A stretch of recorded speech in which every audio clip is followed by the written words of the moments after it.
My name is Grant Rivers, and I am a javelin thrower who is having issues with a floating ulnar nerve. To save my professional track and field career, I decided to go forward and go through with surgery. Unfortunately, whenever I was looking on the internet for information about it, there wasn't a lot. So after my surgery, I decided to document my rehabilitation so that others could follow along as we go through this journey together. So right now we're actually heading off to my first day of physical therapy. I apologize if the camera is shaking a little bit.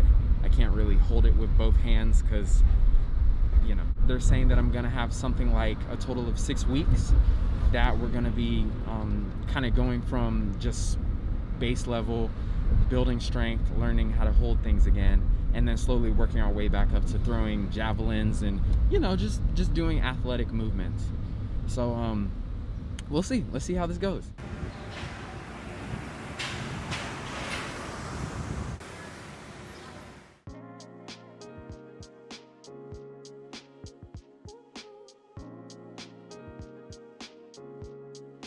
At this point, we're going to start focusing on arm extensions, strengthening of the arm, shoulder, elbow, and forearm. And also we're just going to be focusing on reducing any numbness that we might still be feeling after the first 4 weeks of rehabilitation. As you just saw in the opening video, your scar should be closed at this point, and your overall arm health should be improved enough to the point where you can begin to extend your arm and not use the sling as frequently. If you are not quite at this point in your rehab, what you can do is you can go ahead and click the link above right here. There is going to be another video that you're going to want to check out that covers the first 28 days of ulnar nerve transposition rehab. After you do every single exercise in this video, make sure that you're icing your arm and allowing it some time to recuperate. As an athlete and someone who understands the recovery process and how everyone's body is different, my recommendation is that you do these exercises either every other day or 3 to 4 times a week, whatever your body can handle. Also, it's very important that after you're done, ice and rest, because the micro traumas in the arm are going to take place and you need some of that swelling to go down after you're done.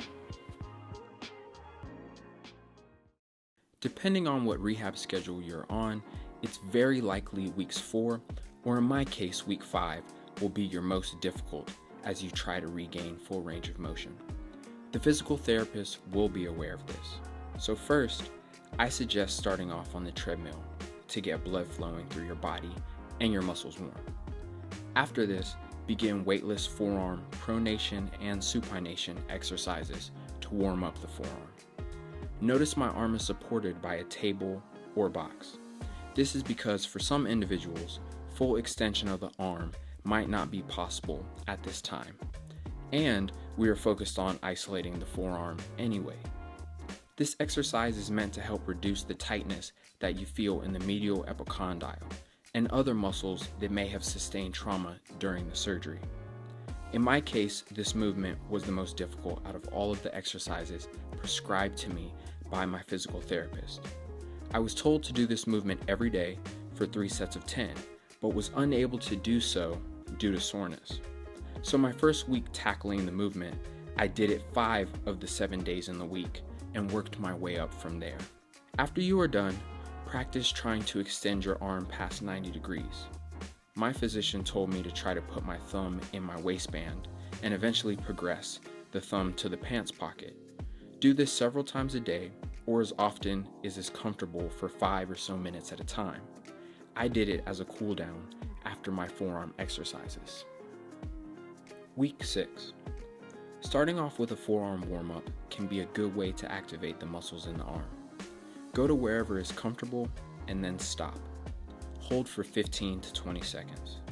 This can be performed until you feel your forearm begin to loosen up. Keep in mind, this is an exercise that is easy to overdo, so be cautious. As rotations become more comfortable, you can begin to add weight into your rehab scheme. I started off with 5 pounds for a warm-up and slowly moved on to heavier weight such as 8 and 10 pounds. An alternative to using a weight for this movement is any dumbbell of equivalent size. This may serve your needs better because it is a lot easier to hold on to. Take your time with this movement and try to focus on going slow, as well as trying to achieve full range of motion. I typically aim to do exercises 3 to 4 times a week for 3 sets of 10 repetitions with days of rest in between. You will find out very quickly that your forearm muscles will get sore. It's important to focus on quality, not quantity at this stage. When the arm feels warm enough, you should begin ulnar nerve flosses. This exercise is meant to help the nerve regain its full range of motion. I noticed a significant drop in numbness in my palm when I started doing this exercise. This may vary from person to person. Aim for a slow, but most importantly, pain-free 3 sets of 10. Don't be afraid to rest for a minute or two in between sets. Week 7. This week should be very similar to week number 6. Start off with your warm-up, either on the treadmill or you can use a jump rope. You can begin to do forearm rotations without a box assisting you, but please keep in mind this is a more advanced movement. As a result, it will be more taxing on the joints and forearm muscles. I found myself alternating between box-assisted rotations and free-hanging rotations a lot. Really, this all depends on how sore your arm is that given day. Some days I might do 3 sets of 8, others 3 sets of 10, or even if I was feeling really good, 3 sets of 12. Continue doing your nerve glides as a warm-up or cool down, or even throw it in between sets if you want to. Really, it's all up to you. Week 8 is when things really start to heat up. You can begin to lift heavier volume, and your nerve glide should be progressing along quite nicely. At this point, I was able to do a nerve glide with my palm flat on the wall and arm completely extended with fingers pointed at the ceiling. Also, I could do more advanced versions of this glide with full extension and fingers pointed to the ground. If you can't get this yet, please don't fret. Remember, everyone is different. At physical therapy, I began working shoulder strengthening exercises. First, we started off by warming up the shoulder and getting a feel for the movement. Then after a couple sets of 8, my physical therapist added weight resistance. With this first exercise, I performed shoulder presses for 6 to 8 reps. Next, we worked on holding the weight above my head while rising up into a seated position. This engages the core, triceps, and stabilizer muscles in the shoulder. It is much harder than it looks to coordinate all of these movements, but with enough practice and concentration, you will catch on quickly. My trainer upgraded me to a kettlebell, more so for grip purposes, and off we went. My advice is to try to keep your eyes on the kettlebell and the arm directly above your head. I could feel pretty early on that the crown of my elbow was slightly agitated, but not enough for it to be painful. I've suffered with elbow tightness ever since the surgery, so it's something I'm working on. Perform 2 or 3 sets of 5 reps, and you should be good to go. This next exercise is easy to get wrong if you do not focus on contracting your shoulders. By doing so, you should naturally raise your chest, which puts you in the right position to perform these external rotator cuff extensions. I try to focus a lot on my breathing during the movement.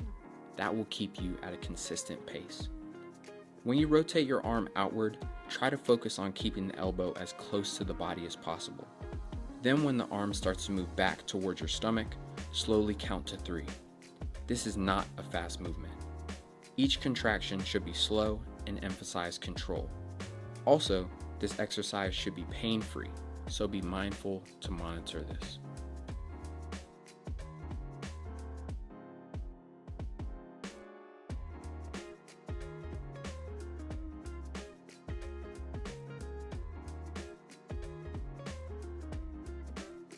The last exercise we did in our session is also a rotator cuff / shoulder exercise.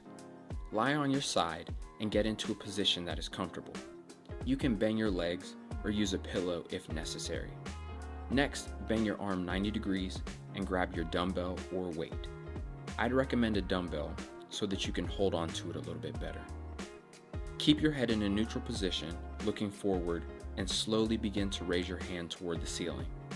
One thing to keep in mind when executing this movement is to breathe in while raising your arm and slowly breathe out for 3 to 4 seconds while lowering. This exercise is essential because it forces the arm to bear weight as well as contend with gravity while you extend and retract. Do 8 to 10 reps for 2 or 3 sets, then cool down and ice if needed. Any questions about any of that? You back. No. I mean, really the main question that I had is, I guess I was just really scared that somehow I could rupture the muscle at this point, or, you know, tear it or something. That's why the main thing is we go by protocol. So you've had that time to really recover a bit. Mm-hmm. Now it's time to really just go through some gentle strengthening. Yeah. Not too harsh. But no, you're fine. That's quite good. Thank you so much for watching, and remember, everyone's rehabilitation process is going to be different, and you need to take these things slowly. So just because the rehab says that you should be at X point in a certain amount of weeks, your body might be different. So keep in mind, you want to always be listening to your body, and above all else, consult your physician first. Okay everybody, I hope you really appreciated that video. I hope you enjoyed it a lot. That's all I have for this episode. If you enjoyed the video, please leave me a thumbs up. If you didn't, please leave me some sort of comment and some constructive criticism that I could take away. And, you know, leave me a thumbs down if you want to. But I really put a lot of effort into this, and I just hope that you all were able to take away 1 or 2 things that's going to help you on your path to recovery. Thanks so much for watching, and like always, I will catch you next time.